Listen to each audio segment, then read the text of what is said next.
News Kompas TV bersama saya Imron Fadilah. Pasukan Amerika Serikat terus menerapkan blokade laut terhadap pelabuhan-pelabuhan Iran. Pusat Komando Militer Amerika menyatakan baru-baru ini telah mencegat kapal-kapal tanker yang melanggar blokade laut. Rekaman yang dirilis Pusat Komando Militer Amerika, CENTCOM, memperlihatkan pasukan Amerika menaiki sebuah kapal tanker berbendera Komoro. CENTCOM juga memperlihatkan gambar yang menunjukkan serangan yang melumpuhkan kapal tanker berbendera Mozambik.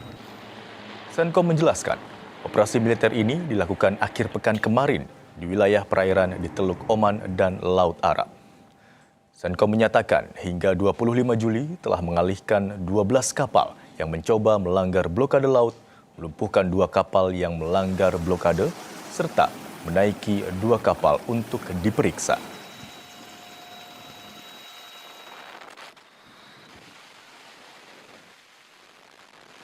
Sementara itu, Saudara, Presiden Amerika Serikat Donald Trump menegaskan Amerika Serikat siap tempur untuk menyerang Iran.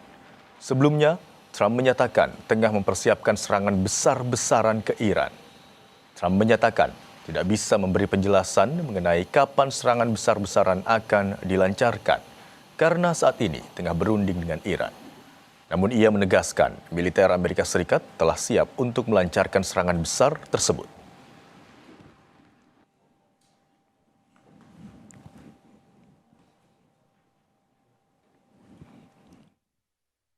You were considering a, quote, massive attack on Iran.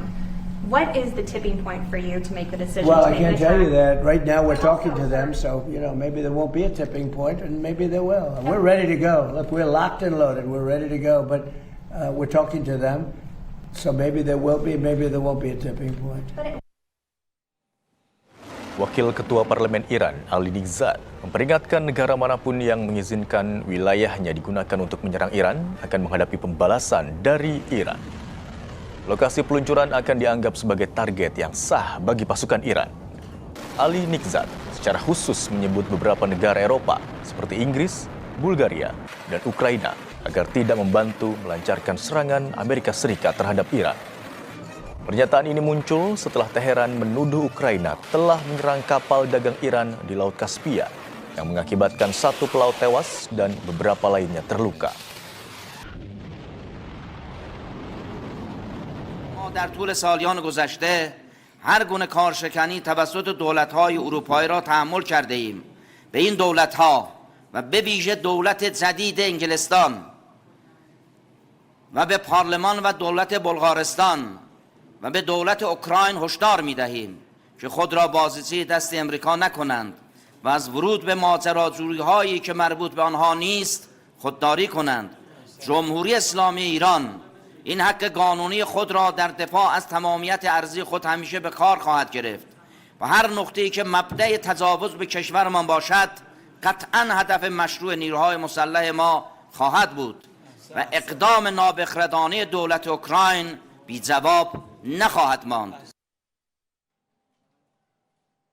Kelompok Houthi di Yaman merilis rekaman yang diklaim sebagai peristiwa jatuhnya drone milik Arab Saudi pada Minggu waktu setempat.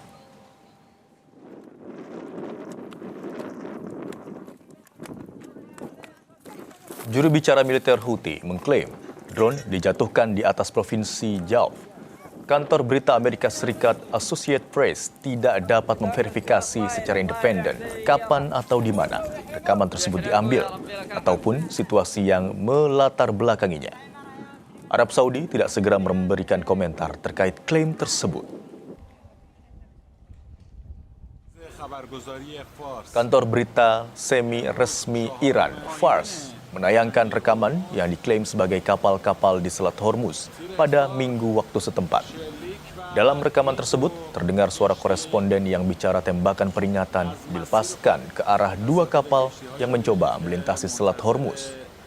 Usai tembakan peringatan dilepaskan, kapal-kapal tersebut kemudian berbalik arah. AP tidak dapat memverifikasi informasi ini secara independen.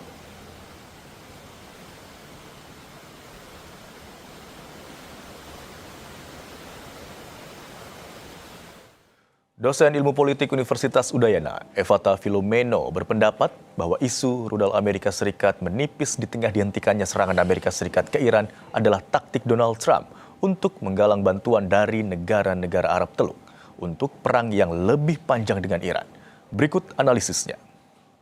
Dari kacamata Anda, tadi sudah kita beritakan sebenarnya ada dua perspektif kenapa akhirnya Amerika Serikat menghentikan serangan sementara. Ada informasi soal rudal yang menipis, ini terkait dengan kekuatan militer, dan yang kedua karena ada negosiasi yang tengah diupayakan. Kalau dari Mas Evata sendiri lebih condong kemana? Ya, memang Donald Trump telah menghitung. Ya, ada perbedaan informasi juga. CENTCOM mengatakan bahwa Donald Trump harus menyerang kurang lebih 20% lagi fasilitas militer dari Iran.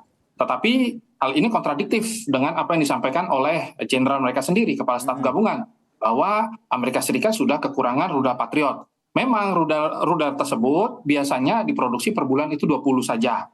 Akan tetapi data realnya ini kan tidak pasti. Dan tampaknya Donald Trump sengaja membiarkan situasi tersebut untuk memaksa diplomasi ini berjalan dulu. Tetapi berjalan sesuai dengan keinginan dia. Gitu. Dia melihat bahwa ternyata Cina sudah mulai kebakaran jenggot juga. Cina melihat bahwa ke depannya kalau agresivitas dari Amerika Serikat, hasil daripada pertemuan esok ya ketika Israel datang ke Washington, maka bisa saja yang melanjutkan serangan lebih parah lagi adalah Israel begitu. Nah, maka dari itu Donald Trump melakukan pembatasan dulu, dia melihat dulu bahwa situasi ini tampaknya memaksa semua orang harus bekerja keras. Dan situasi yang kedua saya lihat bahwa Amerika Serikat sengaja melempar isu bahwa mereka kekurangan rudal Patriot agar semua negara menyumbangkan dana mereka untuk pertahanan dari masing-masing negara di wilayah kawasan di Liga Arab itu. Jadi saya melihat bahwa ini merupakan faktor yang kadang-kadang tidak bisa kita hindari bahwa Amerika Serikat selama ini kan menginginkan adanya tambahan pundi-pundi untuk melakukan perang jangka panjang. Oke, sehingga Mas Evata, sorry saya potong, karena kalau ini bisa dikatakan ada kaitannya juga ya dengan sebelumnya Amerika Serikat yang juga meminta tarif dari pengamanan yang dilakukan dari Selat Hormuz. Berarti ini bisa dikatakan sebenarnya dari biaya militer Amerika Serikat selama perang ini sudah membengkak dan perlu dikalkulasi ulang oleh Trump. Ya, membengkaknya kurang lebih ya, dana yang dipakai ini 670-an triliun. Tetapi mereka meminta lagi kepada Kongres sekitar 1.500. Artinya mereka harus melakukan eskalasi terus-menerus begitu. Mereka tidak bisa mundur sedikit pun, dan mereka tahu bahwa dalam diplomasi level apapun Iran berada dalam posisi yang cukup sulit. Maka dari itu sekarang sudah muncullah isu-isu bahwa ternyata pasokan intelijen mereka disupport oleh Rusia. Maka dari itu mulai terlihat ini siapa yang bermain dan siapa yang tidak. Ditambah ada lagi serangan tambahan dari Ukraina kemarin. Dan sudah terlihat juga Houthi memainkan peran mereka untuk menutup Selat Bab el-Mandeb. Nah, maka dalam kekacauan seperti ini, Amerika berada pada posisi menjaga jarak sedikit untuk mendapatkan keuntungan dari kekacauan-kekacauan ini. Maka saya melihat Amerika belum benar-benar dalam posisi yang cukup sulit, tetapi mereka justru mengatakan bahwa kalau dunia tidak, kami tinggalkan saja dan kalian akan mengalami kerugian yang hebat. Nah, sehingga kalau kita baca strategi yang dilakukan oleh Iran akan seperti apa? Karena selama ini kita lihat Iran selalu menggunakan strategi balasan. Apa yang dilakukan Amerika Serikat itu yang dibalasnya.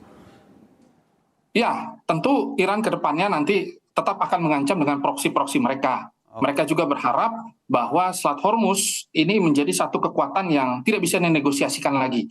Jadi ke depannya mereka berharap agar pengentasan terkait dengan masalah diplomatik yang gagal selama ini tidak boleh melibatkan Hormuz dulu, dan juga masalah nuklir. Itu standing point dari Iran. Akan tetapi dalam perjalanan tampaknya diplomasi yang dilakukan oleh Cina, Wang Yi kan sudah bertemu di Kyrgyzstan ya. Mereka sudah mengatakan bahwa harus ada diplomasi tambahan, tidak boleh ada penghentian. Nah, maka dalam posisi tersebut tampaknya Iran terus mengikuti apa yang menjadi bukan keinginan Amerika, tetapi terkait dengan kepentingan energi dunia yang menjadi kepentingan seluruh dunia. Ya. Sudah 2 hari Amerika Serikat menghentikan serangan udara ke Iran. Media Amerika Serikat melaporkan serangan dihentikan karena stok amunisi menipis, meski informasi itu akhirnya dibantah.